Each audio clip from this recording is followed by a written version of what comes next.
हमारे YouTube channel एएसकेएस एवं knowledge में आप सभी छात्रों का हार्दिक स्वागत और अभिनंदन है। आज हम लोग exercise 3.1 question number 3 class 10th का हल करेंगे। तो आइए क्वेश्चन नंबर 3 देखते हैं। क्वेश्चन नंबर 3 है 2 किलो सेब और 1 किलो अंगूर का मूल्य किसी दिन 160 रुपये था। एक महीने बाद 4 किलो सेब और 2 किलो अंगूर का मूल्य 300 रुपये हो जाता है। इस स्थिति को बीजगणितीय तथा ज्यामितीय रूप में व्यक्त कीजिए।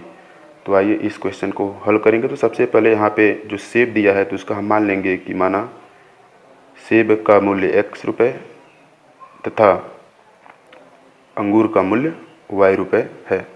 तो आइए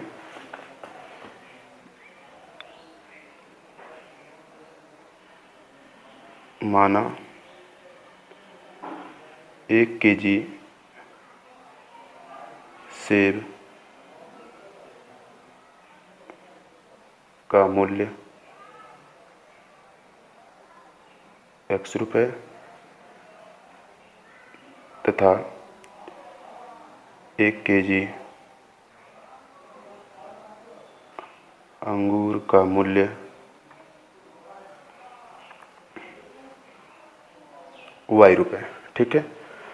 अब इसके बाद क्वेश्चन कह रहा है कि 2 किलो सेब और 1 किलो अंगूर का मूल्य 160 रुपये। ठीक है। अब 2 केजी। तो यहाँ पे प्रश्न कह रहा है, मतलब प्रश्नानुसार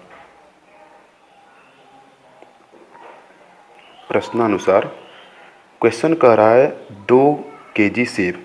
तो 1 केजी सेब का मूल्य x रुपये है, तो 2 केजी सेब का 2x, और हमें 1 केजी अंगूर का मूल्य y रुपये है, तो हमने 1 केजी लिया तो उसका जो मूल्य हो जाएगा वो y रुपये।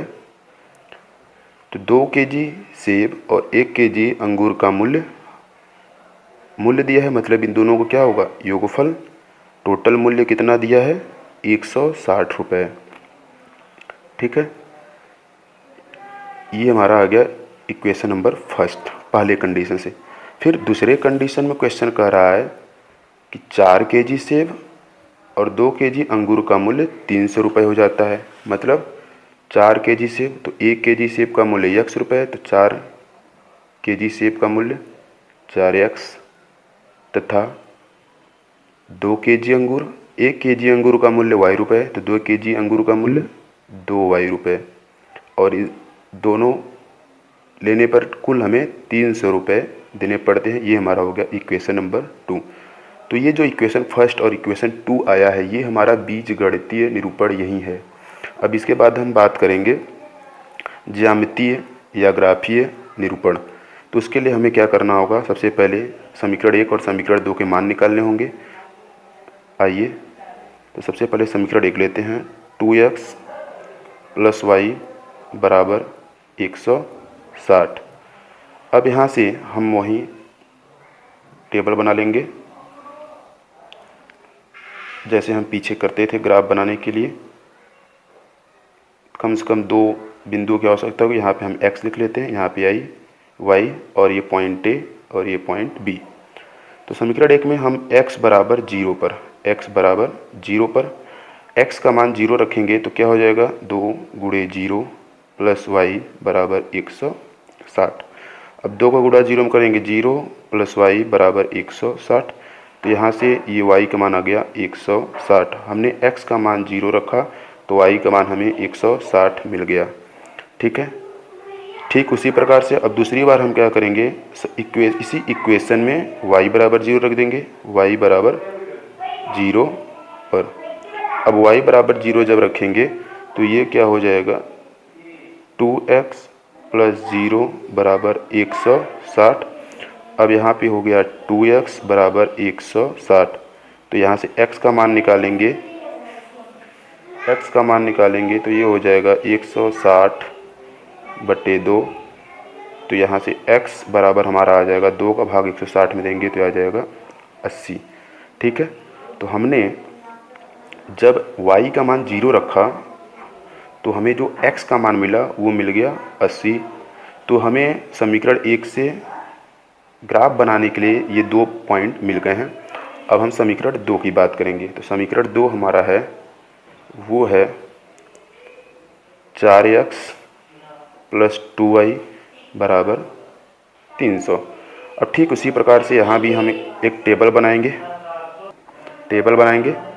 तो ये हमारा टेबल यहाँ पे बन गया, और ठीक उसी प्रकार से जैसा हमने इक्वेशन फर्स्ट में किया था, ठीक वैसे ही समीकरण 2 के बिंदुओं का मान निकालेंगे। ये हमारा बिंदु C और ये D।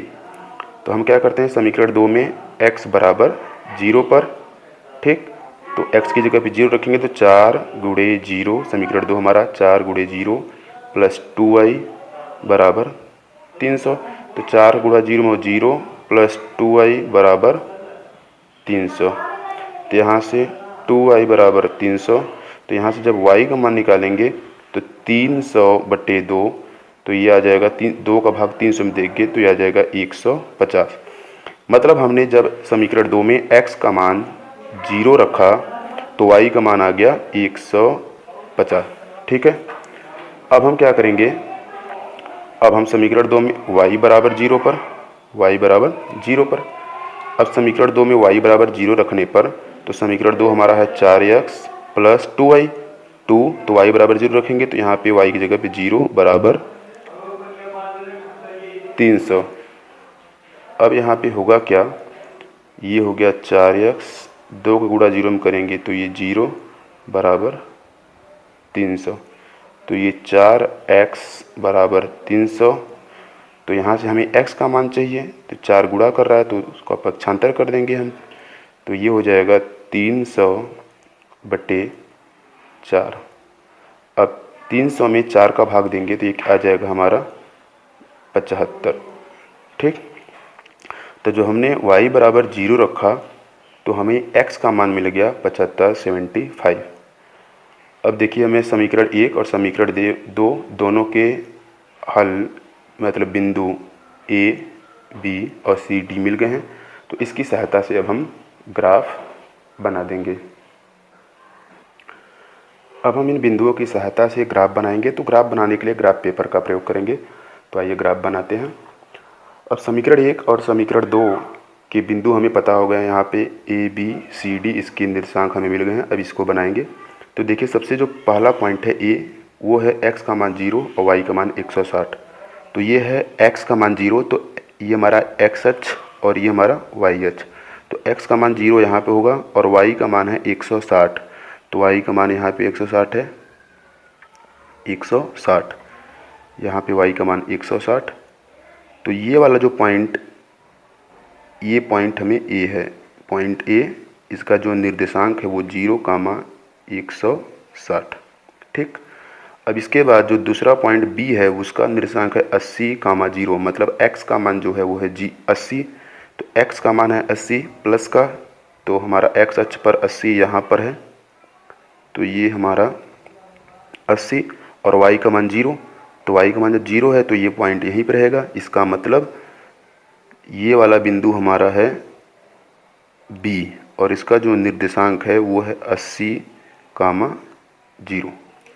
अब इसको हम क्या करेंगे, स्केल की सहायता से मिला लेते हैं। इन दोनों पॉइंट को हम स्केल की सहायता से मिला लेंगे। ठीक है, अब इसके बाद जो दूसरे इक्वेशन का पॉइंट है, बिंदु है, उसे भी हम ड्रा कर लेते हैं।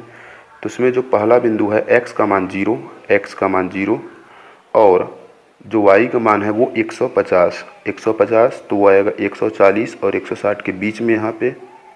तो ये हमारा 150, बीच में 150।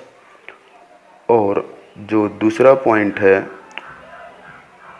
तो ये वाला जो पॉइंट होगा ये C, ये हमारा है 0,150 और इसका जो दूसरा पॉइंट है वो है 75,0, मतलब x का मान 75, x का मान 75, मतलब यहाँ पे 60, 10, 70, 70 यहाँ पे बीच में आएगा, तो हमें 75 चाहिए। 75 मतलब हमें थोड़ा सा यहाँ से आगे जाना होगा। तो ये वाला जो पॉइंट होगा वो हमारा हो जाएगा 75, मतलब ये जो पॉइंट है ये हमारा 75 हो जाएगा, ये वाला पॉइंट। तो यहाँ पे हमारा ये बिंदु डी हो जाएगा और बिंदु डी का जो निर्देशांक है वो है 75,0। ठीक है, तो अब इन दोनों बिंदुओं को हम मिला लेते हैं।